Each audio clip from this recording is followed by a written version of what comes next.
and welcome to the May 7th, 2023 edition of Sunday Séance, brought to you by New Dogma Zine. This is Andrew. I'm here with Grant and Mitch. How are you guys? Doing well. How are you doing? Yeah, I'm all right. No game last night. How about you, Yeah. Mitch? Living. It was actually kind of nice to have a Saturday where didn't have to worry about a game. So, yeah, just the existential dread that generally fills me on Saturdays. There was none of that. Yes, well, not there was the usual amount, but nothing. I was going to say it's always there. It's just a matter of where the scale's at. Yeah, so. Where you're channeling it. Exactly. Yeah. Anyway, so we've got the Knoxville game to talk about. As much as I'd rather watch paint dry than rewatching that match again, I did rewatch that match yesterday. So sorry. Yeah. So you were really bored yesterday, huh? I mean, you know what? Sometimes you just got to take one for the team. And when it's either I have notes for us to have stuff to talk about. I watched this morning, so I figured I'd start my Sunday scaries appropriately. Exactly. And with that game. So yeah. So just some sort of high level recap of the match. Another 0-0 draw. For Madison was without Mitch Osmond due to illness. We find ourselves at a 5-game start to the season unbeaten, matching a streak set in 2021. I prefer to talk about more interesting streaks or stats. And matching a 5-game unbeaten streak when you've only won one of them, not really the greatest thing to be able to brag about. But again, I think part of this is just finding that silver lining wherever we can. I just go back to Mitch's theory that if you get draws every game, you're going to end up in the playoffs. Eventually we'll pull out a couple wins here and there. We'll get some extra points, and that'll be enough. Like I said, 8 wins, 24 draws. That's 48 points. That's a playoff spot. Yep. The interesting thing, one of the things I wanted to bring up, we've had 255 minutes of play since our last goal. It was the 4th goal in the 4-1 beat, or drubbing, I should say, of Greenville. Should we be worried at this point? Is it tired legs or is it something else? Well, on the other hand, we also have gone more than that without giving up a goal. So we've got that going for us, which is nice. I think I don't know how much of a cause for concern there is. It's really hard to say. I think tactically, the game that we had on Wednesday, I don't think I've ever seen us play like that before. Like outside of maybe a game or two against Omaha a couple years ago, we had this kind of tactic where it was similar to what we did against Greenville, but not really. Where we just decided we're just going to try to boot it past their midfield, at least for the first half. And it didn't work. And that not working kind of set the tone. We didn't hold possession. I mean, a lot of the possession was, we had 46% possession. The bigger numbers, I think, are the passes where they happened. Knoxville had 167 passes in their own half. They had 170 in our half. So half their passes were in our half of the field. We had 169 in our own half of the field and 109 on the other side. So I think that the possession numbers are a little bit misleading there. It felt like Knoxville was really trying to control the game, or at least we were letting them control the game. But they really didn't get any great chances off of it. Like their two big opportunities seemed almost like mistakes, just accidental. The shot by Waldeck soon after the half, and then there was the shot at the very end of the game, both of which Byrne just kind of swatted it out. Right. But yeah, I don't know. Our offense did not look good. And I don't know if there was a tactical reason for that. Because it kind of felt like we tried something different tactically and it just didn't work. But I don't know what you guys think about that. Yeah, I think going off of what Mitch was saying, I think we noticed pretty early on that they were trying to play the long ball game because of Knoxville came in pressing high, and usually when the team presses high, you can beat them with balls over the top. That didn't seem to work, like Mitch said, and if anything, I think we showed that we're tired in the second half. We just kind of settled in just to get a point. Because I think we kind of knew that they weren't going to score. And well, when your point striker is Jake Keegan, know. And so, it's just, I mean, I think the guys have played a lot of games, and yet they haven't either. I mean, so they played 2 games 4 days apart. Yeah, and that's tough, especially when one of them is on the road. And you got to travel, and you got to deal with flights and everything like that. And so it also doesn't help that your captain was sick and didn't travel, right? Correct. Yeah. Correct. I mean, and Mitch is kind of known for sending those good long balls in, and really kind of setting the offense from the back. But it was frustrating. I think it's just, if there's any word to describe that performance, it was frustrating. I think all the guys would say that too. I think they were frustrated. I think they were, they left that game. You're always happy to get a point, but it's hard to come away from that game feeling like that's a game we shouldn't have gotten 3 points in. Yeah. I don't know if you guys noticed this. I noticed this right away when we were watching it on Wednesday. Didn't take a rewatch to figure it out, but the pitch conditions were good on like there was a natural surface. The pitch is surrounded by turf apparently, but the actual playing surface is grass. But the thing I think that distracted our guys, at least in the first half anyway, was that super bright sunshine mixed with really dark shadows on the pitch. And this is like their temporary grounds, right? They're building a new stadium right now. They were when we were there for the Eruption tour back in 2022. But you could tell at times it was quite obviously hard for players to see. Noticeably, Timmy Mel covering his eyes multiple times, looking toward the other side of the pitch. How much do you guys think that made a difference? I mean, Grant, you're somebody that played at a decently high level. How much does that sort of visual, the difference between the light and the dark play into a result like this? This is always one of those little things that happen during a game that you'll hear fans say. It's like, well, you have to play through it, blah, blah, blah. And that just kind of shows to me how much you've played. That's like a tell, because that matters.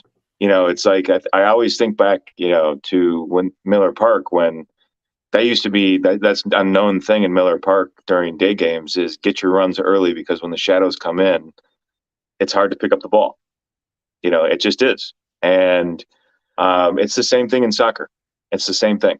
When you're playing with a white ball, and with a high sky, like they get down in Tennessee, it gets really hard when during sunsets, if the sun is directly in your eyes, to kind of know when those balls are in the air and know where your positioning should be. And as we know, those fractions of a seconds matter. And so if it's that little fraction of a second where you're trying to gauge where the ball is, you can't pick it up, that can lead to something. I mean, and just leads to, I think, a general feeling of uncertainty, where you're not comfortable playing because you're also playing against this too. And that can affect the flow of a game too. So I mean, it almost seemed to me watching it like, we talk a lot about cohesion when it comes to these guys playing together. And, we also talk about like the sort of background mechanisms that they get used to with each other. Yep. And while you're trying to still work towards that, it's got to be difficult if you can't see them. Right. It throws you off. Right.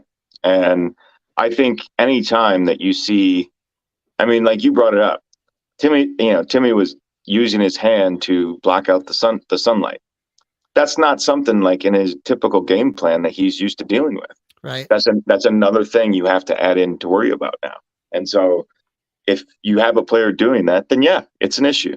Yeah, it has an impact then, because he's changing his everyday approach to the game in order to, in order to be the best that he can be. And so Yeah, Mitch, you mentioned something after this game. We were talking about some of the stats around it.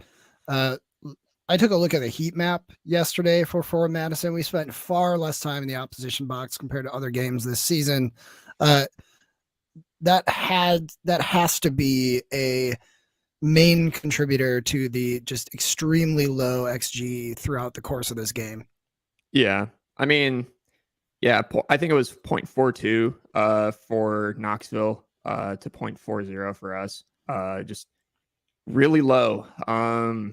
Like I mentioned to you guys, I can't remember the last time I saw total XG below 1, and it was pretty significantly below 1.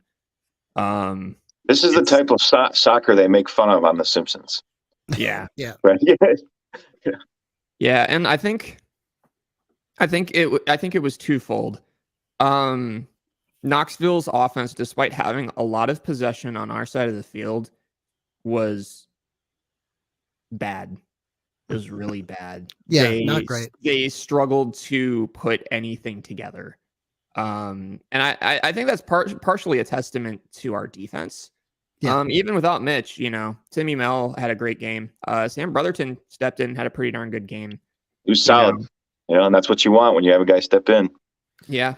And, I think that's a testament to what we were doing. And we almost matched them in XG despite having significantly less possession in their half of the field. Some of the shots that we had probably could have done better with. Notably, I think Nazim's shot after he came in the second half, he could have taken a touch and done better with it. And I think he'd probably tell you the same. He probably should have done better with that shot. He just tried to one time it, and he put it off the side netting. And I think that was probably our best chance of the game outside of that one early in the game when we had a very credible penalty shout. Yeah. But you know how it goes with this team. As you guys know, we do not get given pentenalties. That's in the USL bylaws.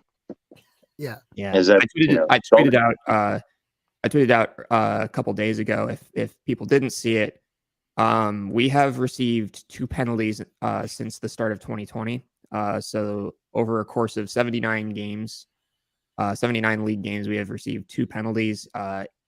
In six league games, one Knoxville has received 3 penalties. So there's something weird. And how many has Lexington received since their existence? One. They received one. Yeah. To put this in perspective, since the start of 2019, we've received 5 penalties. And Orlando City has received 6. Orlando City B has received 6. Orlando City B has not kicked the ball in this league since 2020. In fact, they had one less game in 2020 than anyone else did because them in Chattanooga had a game get canceled. So they've played, I believe, trying to think of the numbers. I think 43 league games, and they had 6 penalties. Yeah. And we have had well over 100, and we've had 5. Well, I mean, and then you go into the previous week, we had a penalty shout that was there was a handball in the box within the first 10 minutes. It's clear, it's obvious, right? I mean, we had a penalty. We had a clear and obvious penalty shout in the Open Cup game. Like, yep, in the house game. Matter. And so, and that's where it's like, I saw a comment online from someone saying like, well, it's like we can't always, hope for the refs to call a penalty and from us to score from the spot in order to win games. But, and I get that. But that's a huge thing. Like when you're missing penalty, I mean, penalties are goals, and you can win a game 1-0 on a penalty kick. How many? I've seen tournaments decided by a 1-0 finish on a penalty kick. Our first good chance at a drive, second league game in North Texas, we lost in stoppage time to a penalty. Right. And to me, when that happens, right, when you have a penalty, I mean, say that penalty gets called and you score, that changes the game. That changes the game. That changes the team, what your team does. That changes the approach. That changes everything.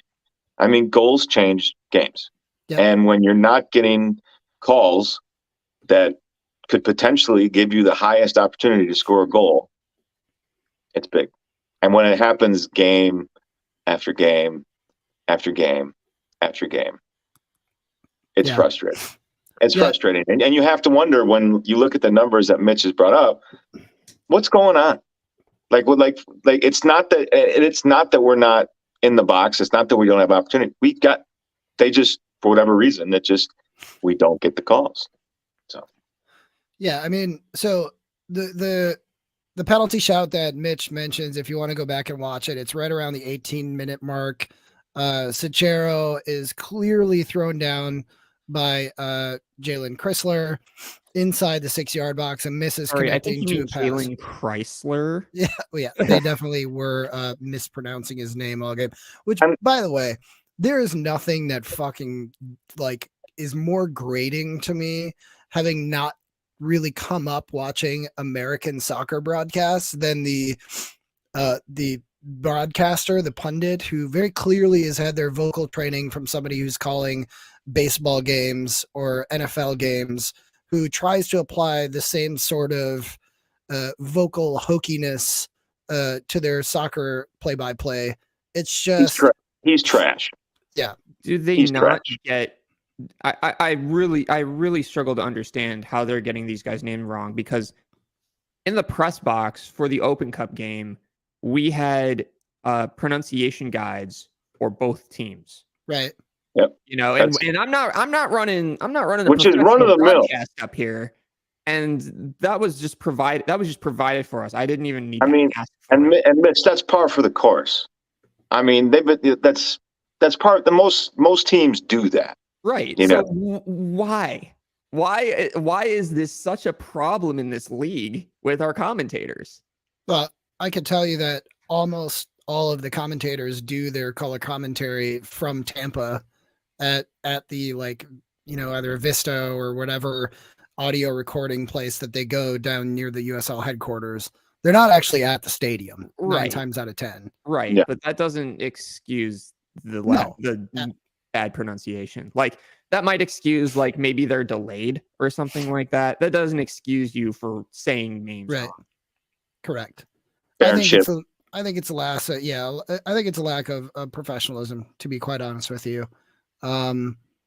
Anyway, back to what we were talking about. Let's talk about the refs, because we've got a couple of line items here. What did you guys make overall of the officiating? To me, it seemed especially poor in this game. Yeah, this one was bad. And like you said, on the penalty shout that we're talking about, it's not like, this isn't frustrated fans, just griping, but you literally see Chrysler's arms go out, grab Cicero's waist, and pull back. And you see Cicero go down. I mean, kind of hard to fake that. It's just like, that's essentially like, in football, where you would see a tackle with his arms extended, while he's holding a defensive end trying to get around the edge. That's an obvious hold. It's an obvious call, right? And so that's not to say that guys don't get pulled down the box, and that's just part of the game, right? The shout becomes when it's so obvious that it happened that nothing gets called. That's the problem, because then that sets the tone for what the defense can do the rest of the game. Is that, that you change your attack then, because it's like, well, we're in the box, we got to stay up. So because they're not going to call it anyways. So it's been 33 league games since we've gotten a penalty call. And I kind of want to go through all 33 of those games and just make a compilation of every single credible penalty shout that we have, because it's double digits for sure, and maybe we don't get half those calls, but the fact that we don't get any of those calls is extreme, especially when we get calls against us like that phantom handball that Mitch Osmond had in the box against Greenville, which led to our goal, but it shouldn't have happened. Right. One no call that was very clear to me is right around the 14-minute mark. Jaden Onen is receiving a pass back, takes 2 touches, and then is clattered into by Angelo Kelly Rosales at the top of the Knoxville box. The ref is literally 5 feet away, watches it all happen.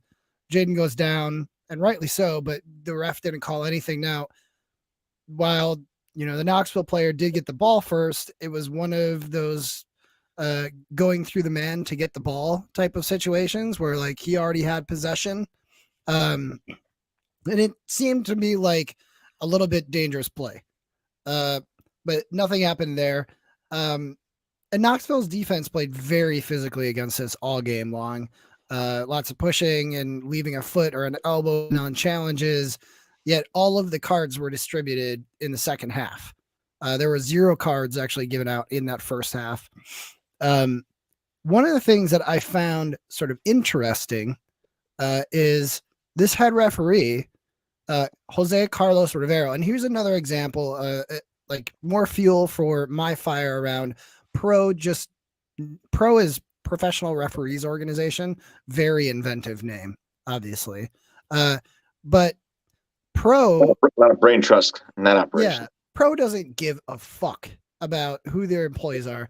This referee, Jose Carlos Rivera, was arrested and charged for workers' compensation fraud in 2014, receiving $14,000 in unlawful benefits through New York State Workers' Comp Board while he was officiating MLS games. Like, to me, which is why he's not officiating MLS games anymore, mind you. Correct. Right. So he's a dirty ref.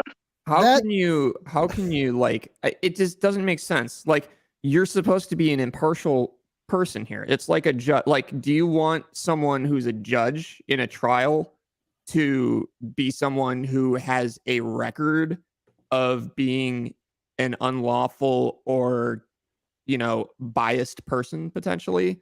Someone who may have skin in the game otherwise? Like, it's the same concept, right? Like, and again, not saying anything here, not accusing anything here. But what's one of the things that throughout refereeing is the biggest concern with referees? That they're not fixing games, they're not throwing games, right?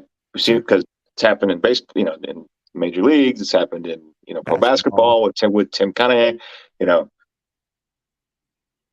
You have a guy who's been arrested for doing something devious already. For fraud. He's been arrested for fraud already. Right. Who's to say that he's not unreachable now? Yeah. Right. And that's not to say that people are putting money against us or anything. I'm just saying you're leaving that reasonable doubt. Right. And when you're having people who are supposed to be the judges of the game, like Mitch is saying, why the fuck is he here? Right. I mean, and the only answer you can get is it's literally because it's all they can get. Yeah. They need bodies. Like that has to be it. That's it. Like, that's it. It's the same thing when they need bodies. They need people to do these jobs. They don't have enough refs. Yeah, these aren't full-time people either. Right. Like, and so I give a lot of crap to Jervis out of Ghana. He's not a full-time ref. Right. He has another job. He has another job on the side that he does full-time. Let's hope it's not being an optometrist. So. Yeah. I think we probably complained about the referees enough. I mean, it's a sort of Sure. fruitless endeavor at this point. We understand they're a known quantity, and they are not going to get any better anytime soon. We'll do more complaining next week. See you Yeah, then. yeah, exactly. But I want to talk real quick about this dearth of goals. Is it down to just trying to find a perfect opportunity? For example, in this game, around the 10-minute mark, Derek is breaking, but decides to try to draw out defenders instead of laying it off to Cheney, who probably could have had a shot on frame. Yep. Instead, dribbles it back to the edge of the 18-yard box, tries some step overs before kicking it out of bounds after being pressured by two defenders. So I guess my question is, is it down to trying to find a perfect opportunity? And who's supposed to set the example and the tone for the rest of the team on how to play in front of goal? If it's somebody like Derek, who's a third-year vet on this team, if someone like him isn't brave and taking chances, like, what does that communicate to the rest of the team? Yeah, I think that, to me, the guy that you would want to be leading that up front is Cheney. You want Cheney to be, that's who you got to get the ball to. I mean, he's your number 9 for a reason, and it seemed to me like that was, Knoxville definitely, that was part of the approach too. They seemed to put a box around Cheney. Like they wanted to limit the amount of times that we were going through him. If that's the case, then I think it goes to the people behind him, and so that's where Jaden, and whether it's Morrow or, Nazim or Francis, whoever it might be, then it comes up to them. Because, and that was, that was another thing that I thought Knoxville, that they were doing, is they didn't want Cheney and they didn't want Jaden to have the ball. And they really did a lot of work on trying to prevent them from getting the ball. When they got the ball, it's like you said, they were there, using their face with an arm or an elbow or, kick or something like that. But yeah, I think it's those two guys that kind of have to be generating the attack up front.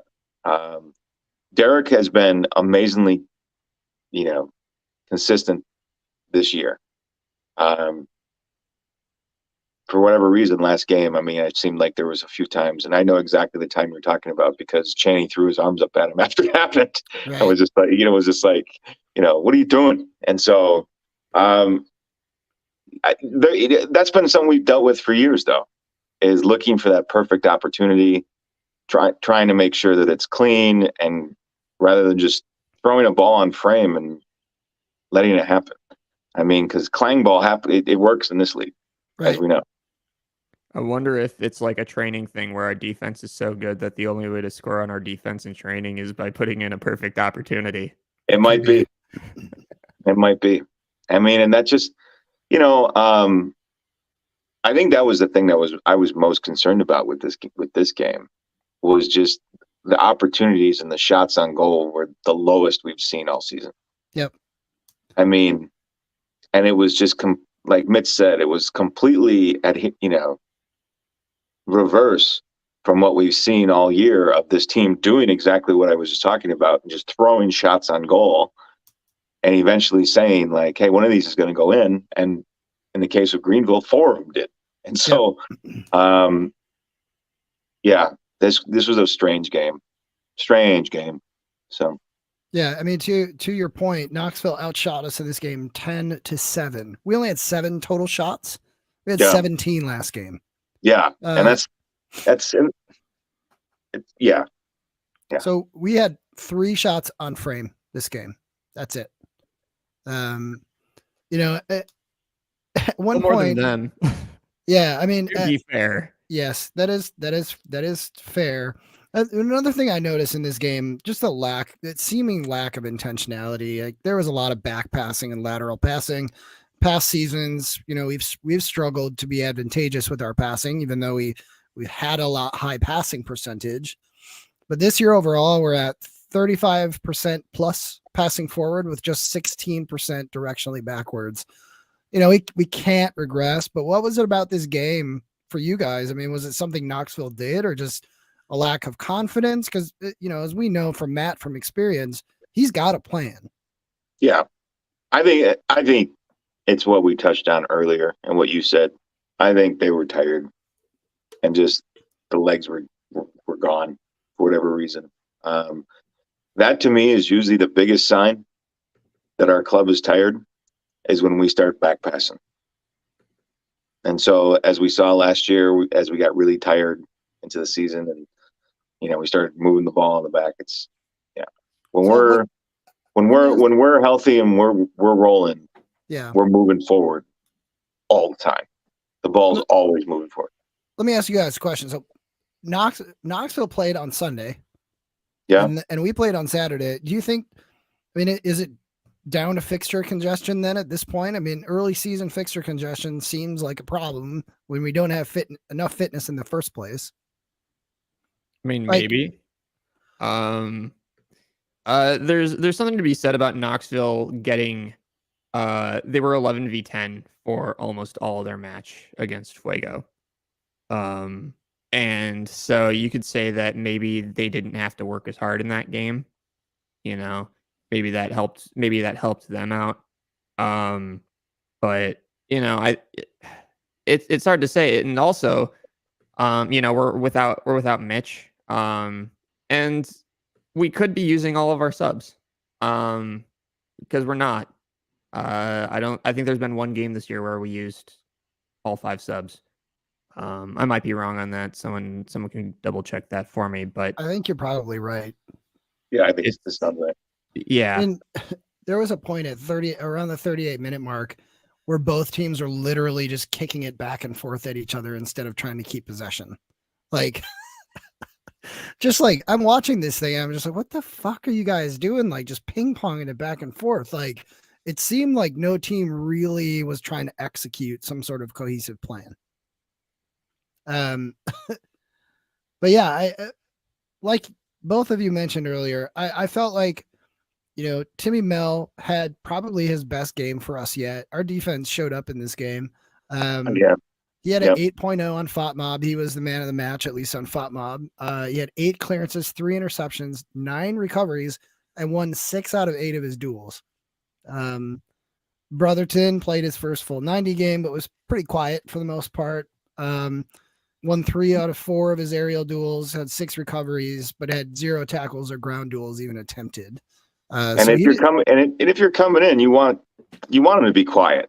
Yeah. Right. I don't want to have to, come on here talking about, unless it's him scoring goal. The only way you talk about a defender is if they're like Timmy Mail, where they're like head and shoulders above everyone else, or they're terrible. Right. Right. And he was good. He was what we wanted. He was exactly what you needed. So, yeah. Cello had another really good display this game too. So good. He was only limited to 1 chance, created in 67% passing, though he did have 7 passes into the final third this game. He played more of a defensive role, I feel like, in this game than previous ones. He had 4 interceptions and 10 recoveries, which, like, defensively is better than Brotherton played. I feel like he played more like an 8 role in this game than sure felt like it. Yeah. But compared to previous games this season, our percentage of tackles, duels, won in other parts of the pitch, like the middle and final third, was quite low. I don't know what you put that down to, if it's just tired legs because we just played on Saturday. Obviously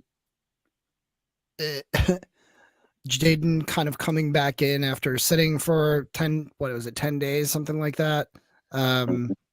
So probably shaking off a little bit of rust. Keep in mind, this is our 5th game of the season.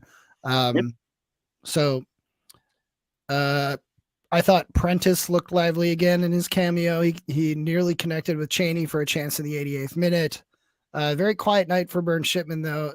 Only 1 save and 6 recoveries, which is lower than he's had, I think, in a single half in most games he's played this season. I think 1 save is unfair to him, because I think the tipped them save. out. I think the save that that they probably credited him with was the very weak Jake Keegan shot in the first half.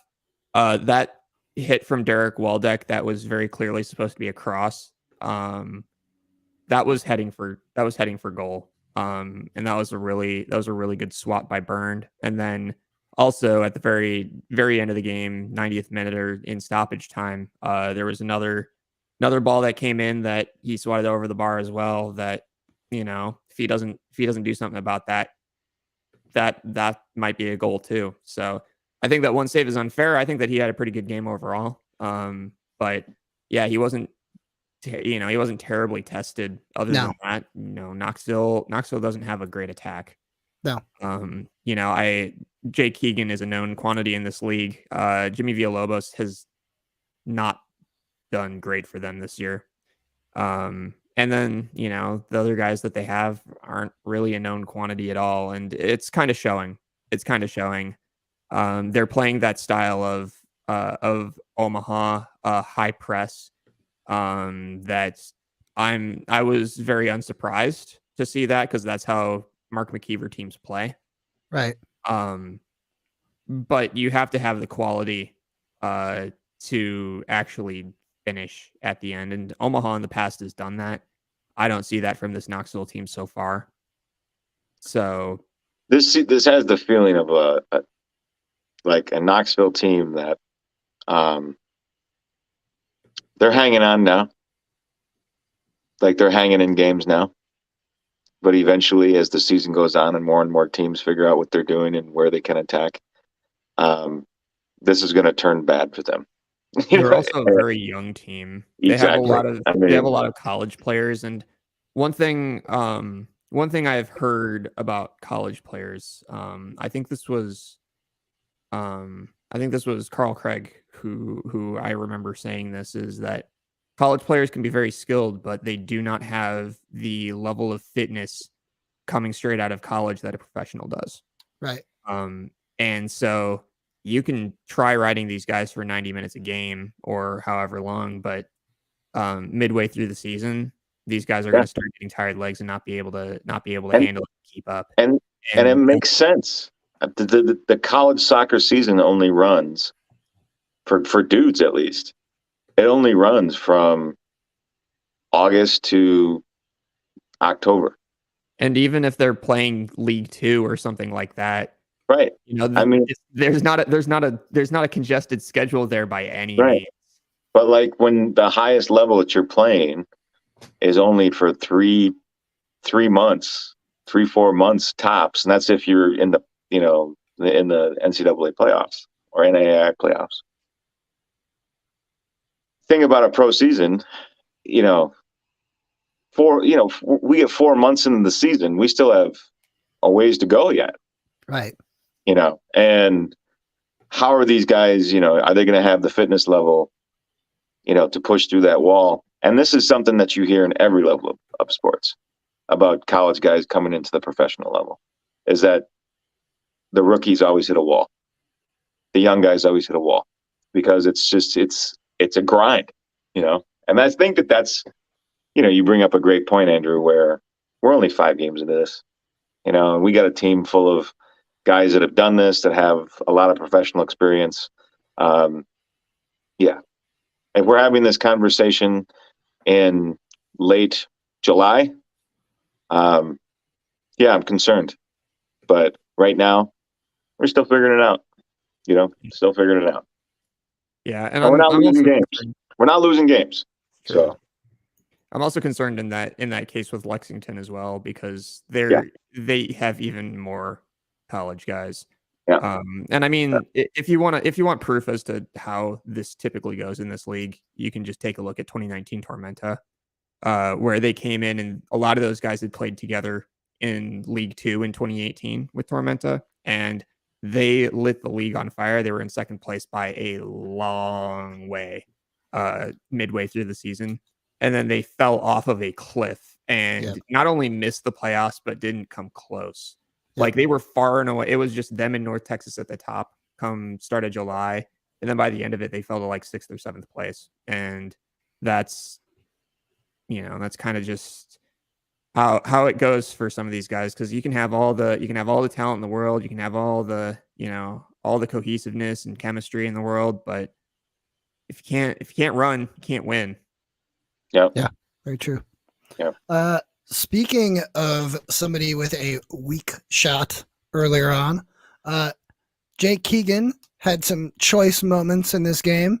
And I mean, I'll go on record saying he's a fucking dirty, cheating bastard. In more ways than one. Yeah, just before the half. Oh, by the way, he only got a 5.9 on FOTMob for this game. I don't know where you're looking with these FOTMob scores, because I'm looking at their website and he's got a 5.8. Oh, don't give him that extra. Don't give him that extra tenth of a point. Maybe they brought him down. Anyway, so he makes an effort just before half to stomp on Aiden Macias's foot, and then, I mean, you go rewatch it. They slowed it down to like show what happened because it was off camera initially. Macias is on the ground, kind of sliding, and Jake like kind of reorients himself mid-air to put his foot right down on top of Aiden's as he's landing, to the point where Macias has to come off at halftime. He then scissor tackles, wheels at 50 minutes, right in front of the referee. No card again. Yeah, he is not going to get a nice reception when Knoxville visits Madison. We'll put it that way. He should get the welcome that our good friend Liam gave him last year. Every time. Yes. I mean, I think Jake Keegan has now entered into the realm of having to be a goon in order to still have a job. His skills have diminished to the point, and this happens. I mean, this is why I quit playing soccer, is I was tired of playing in leagues with older guys who couldn't keep up and would just chop you every time that you would try and go past them. And so, because that's what happens, right? Is that as the skills diminish, a lot of times you get dirty. And that's where he's at, because this is not the first time we've seen this happen. He does this in almost every game he plays, and he's USL One's Harry Kane, where he's the king of waiting for the ball to go up, and then like, oh, I'll just position myself right underneath you. At least Harry Kane can score. Hey. So, but yeah, the play you're talking about,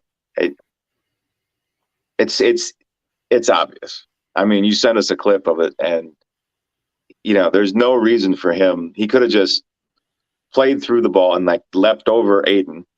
Yeah. Right.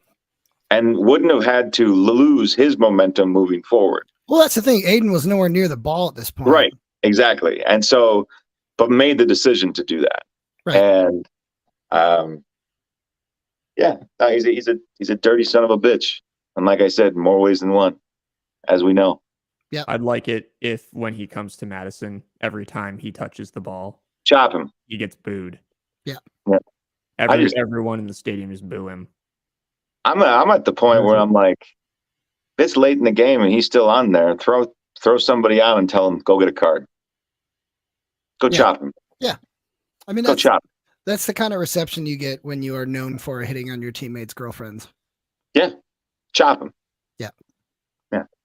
So let's talk real quick to close this game out, because there's not a whole lot else I feel like we can really get out of this game. Kristen Chaney's yellowed for diving in the 54th minute. And from even seeing it full speed at the time, I couldn't argue with that call. It is a dive. Yeah. I mean, it was definitely another refereeing inconsistency. You're going to call a guy for simulation, but you won't call a guy for like scissor tackling somebody. Like, right. Anyway, Chaney needs to learn that we don't get calls. Yes. On this team. Yeah. And so there's no point in diving. Just run through them. Just LeBron James their ass and just run through them. Yep. I will say, on the positive side of things, he was Chaney was really good again in the air, run 7 of his 10 aerial duels. But Knoxville did, like you were saying earlier, Grant, they largely took him out of the game. He won just 2 of 8 ground duels. didn't have very much in the way of shots. Obviously, if we're only getting 7 shots in across the entire team all game. But yeah, just kind of a stinker all around for a lot of our guys, a lot of Knoxville's guys, and not a super fun game to watch. Yeah, please, guys, because obviously all of them are listening to this. Obviously, with spoiler, they're not. None of them fucking listen to this. No. But score some fucking goals. It's way more entertaining for people to watch. And if I got to rewatch a game, like make it exciting for me, right? Come on. But not every team can be Tormenta and have all but 2 of their games be decided by 2 or more goals. Right. Yeah. However, to wrap it up, it's still a point. Yep. We're still undefeated. And as the old adage goes, win at home, draw on the road, go to the playoffs. Yep. So. And the next away game, the next league game is a tough one. Top of the table, North Carolina, going to visit old pal with an asterisk, Mikey Maldonado, out in North Carolina, out in Cary. That's bound to be a spicy match. That is not this coming Saturday, but the Saturday after. So we've got another 10-day absence of football, at least on the Forward Madison side of things, before picking it back up on the 13th away to North Carolina. I don't know how you count the days, but that is 6 days away. Yeah, that's 6 days, Andrew. From the last game, it's 10 days. That's fair. But yeah, one thing I did want to talk about today, it's been a little, we don't need to give it too much time entirely, but some reports in from bars near the stadium or downtown, passing along info to somebody else that works in the sort of beverage industry, that some Forward Madison fans, and I say fans with, as my friends over in England call it, inverted commas, are gaining a bad reputation for their post-game behavior. Which, I mean, look, it seems to me like this is a small group of sort of bad actors, to use not so great, an overused term, but bad actors kind of being assholes to service staff after probably being overserved. Without going too much into details, it sounds like not just rude behavior, it was a piece of theft of art at a bar nearby the stadium that was, they did return it, but it was brought back broken.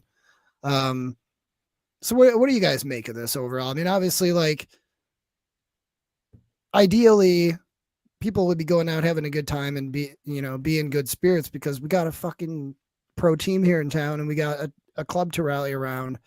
I don't give a shit if it's a win or a loss, Yeah.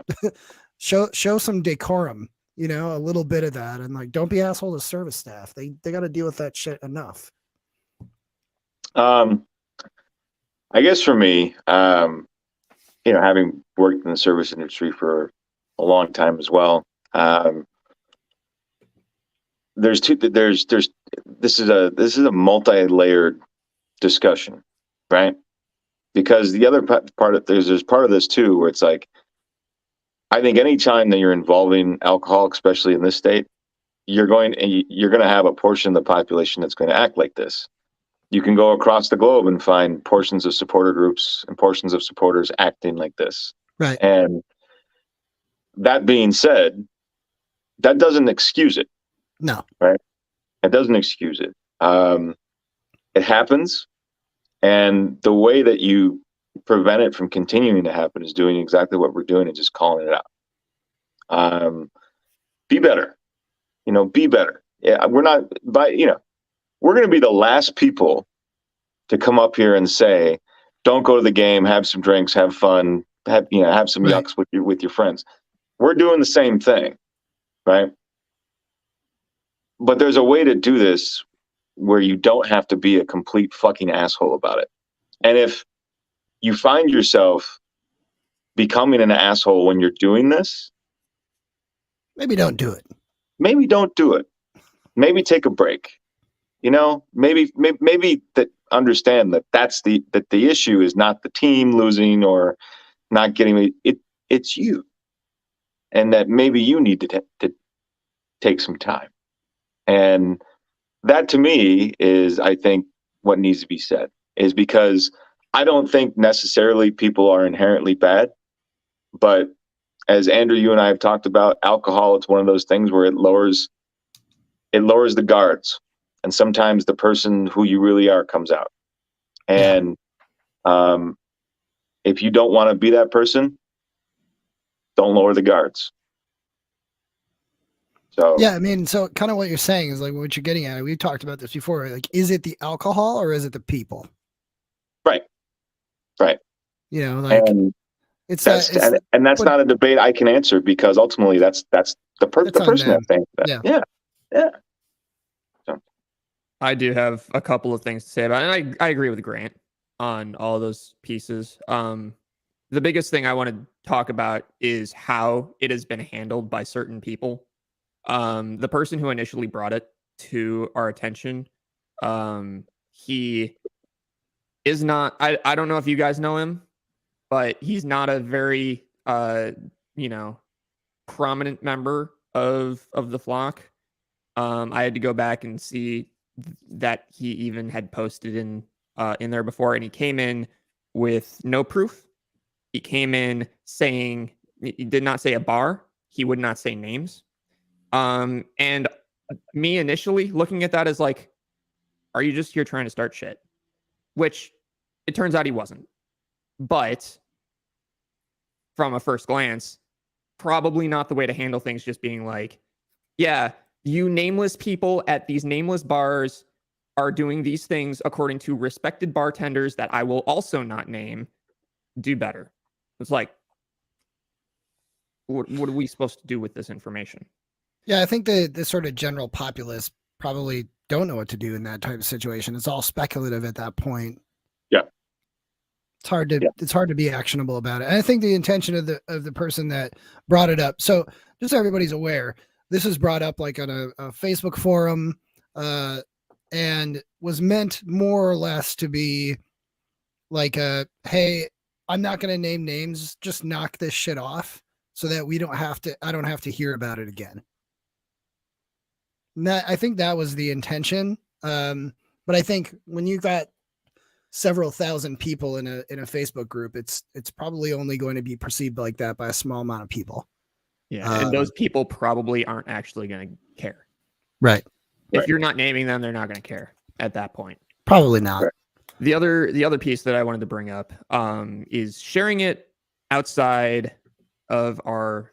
The Forward Madison Supporters Group is a public group, but it's fairly private, all things considered. Don't post it on Reddit like one person did, and I had to remove it. And don't put it on a USL forum, because they don't need to know. This is internal drama with anything does not need to go out. It's like if you're having relationship problems, your relationship problems don't need to be posted all over the internet. The other part of that too, Mitch, is don't speak for people. Like, don't speak for people. Like, don't go on a Discord and start apologizing for don't speak for people. We didn't even know that information was valid.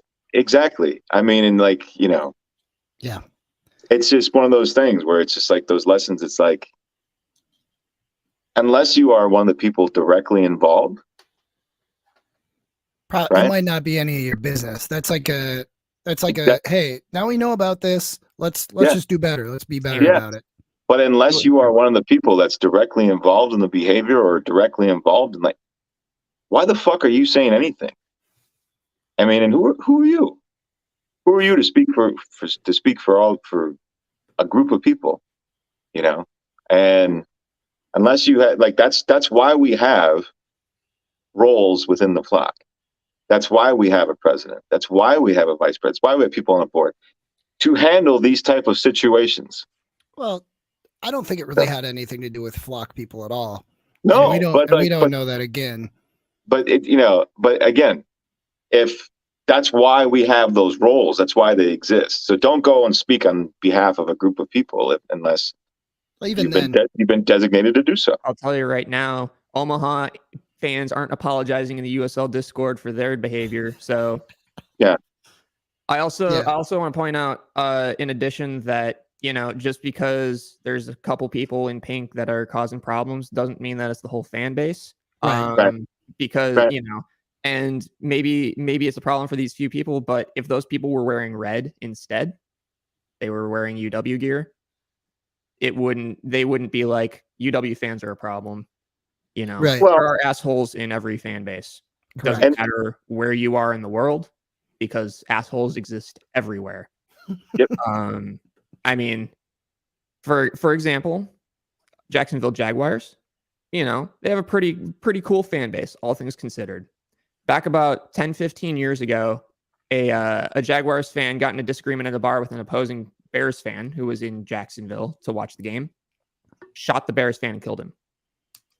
I don't think that most Jaguars fans are going to go out and kill opposing fans. There are assholes in every fan base. I'm not saying that there are people in any fan base who are going to go kill an opposing fan, but those people exist everywhere. Sure. So I think singling out and saying that Forward Madison fans have a reputation for being bad customers or whatever, I think is extremely unfair based on the actions of a very, very small amount of people. Correct. So I think that's also too broad brush. So come on. I think all that to say, if you see this type of behavior when you're out and about, it is okay to hold people accountable and, not to say, hey, dickhead, you're making us all look bad, but saying, hey, no one deserves to be talked to like that. Or if you broke something, if you broke something, be accountable for it. Like, that's just being a good human being. It has nothing to do with being a soccer fan. And do this in your actual lives as well. If someone's screwing up, whether that's friends or family, hold them accountable for it, because people aren't going to change until they're held accountable for things. Yep. So they're going to keep acting, they're going to keep doing the wrong thing until they're held accountable. Yeah, and the other piece I want to get across too is, even though we are a bunch of like fucking talking heads on a stupid podcast or even the magazine that we make, which we're working on issue 2 right now. Don't worry, it'll be out.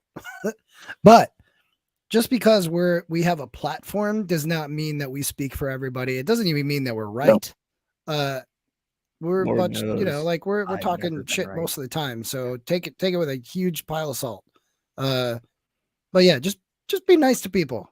Don't be an asshole. If you want to be an asshole, don't come to games. Don't wear the colors. Yeah.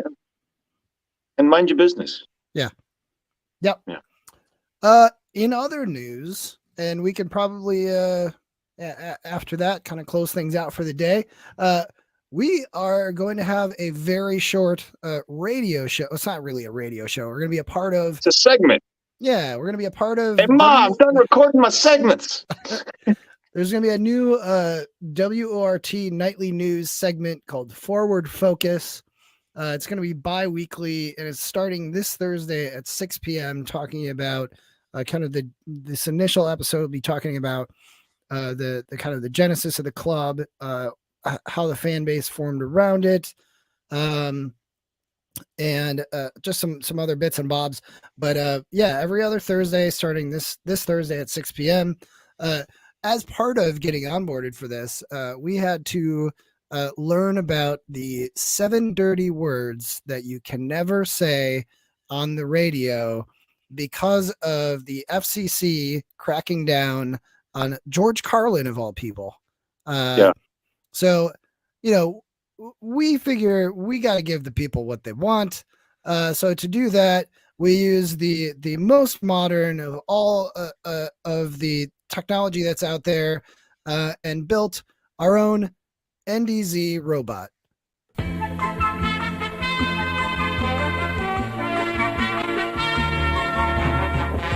Hello, this is NDZ bot with a special message. Shit. Piss. Fuck. Cunt. Cocksucker. Motherfucker. Tits. Also, Jake Keegan is a dirty bastard. Thank you. Thank you, NDZ bot. I don't think that last one is against FCC regulations. In Good. fact, I think it's encouraged to say that. So Yeah, the Jake Keegan clause is on the way. I think so. I think so. I like how she says NDZ. I didn't even program her to be like that, but she's Yeah. obviously British. Or Canadian. Yeah. You Well, Yeah. only the finest for our listeners, right? got to give the people what they want. Yeah, and by the way, if you haven't backed us on the Patreon yet, that NDZ bot is not cheap. Blew all of our year's budget just on that promo alone. So, we're going to have to air that at least 5 more times. Okay. I'll really drive the Hard point at home. FCC. NDZ bot. She's almost as saucy as the Zoom lady. Almost. Yeah, I was going to say. I'm like, has she elevated to crush level? No, give it time. Give it time. Okay. Anyway, yes, please listen to Forward Focus. Again, starting this Thursday on WORT. You can listen live on their website. 89.9. Yeah, or on the radio. This is probably a mistake for them to give us the spot, but you know what? We're going to go for it as long as we can. Anyway, that's, I think, about it for our show today, unless you guys have anything else. I'm pretty out of ideas at this point. More than usual. I think the next one, unless we want to talk about Carolina, but we already kind of did. So yeah, I don't know if we will have an NDZ live this week just because we're working on the radio spot. But we will have another Sunday Séance next Sunday after the North Carolina game. So please tune in for that. Watch our socials for how to connect with us there. No callers today, but that's fine. It was a kind of boring week for soccer and not a whole ton to talk about. Yet somehow we still filled an hour's worth of content. Yeah, I don't know. If you give me USL refs, Jake Keegan, I can talk for at least 45 minutes on those topics. So, yep. But again, thank you all for listening this week or tuning in on the YouTube live stream. And we will see you and hopefully chat to you next Sunday for Sunday Séance. And we'll see you then.